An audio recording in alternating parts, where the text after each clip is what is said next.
Welcome to the Slop Farm. Enjoy the video.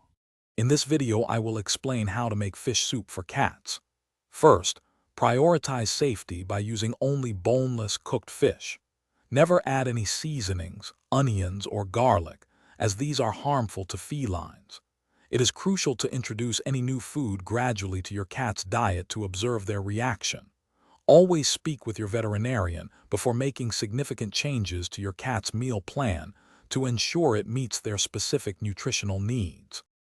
To begin, gather your ingredients. You will need about 4 ounces of plain, unseasoned white fish, such as cod or tilapia.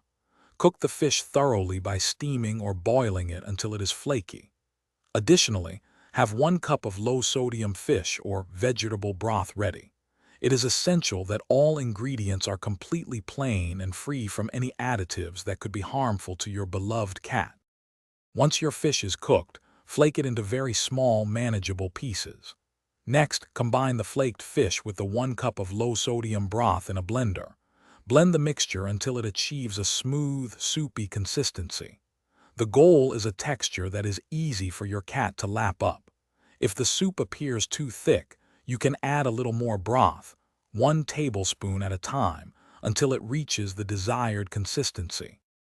When serving, ensure the fish soup is at room temperature.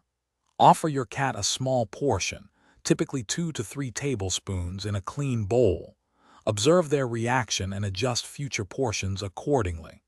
Any leftover soup can be stored in an airtight container in the refrigerator for up to 2 days. For longer storage, you can freeze individual portions for up to 1 month, making it convenient for future treats.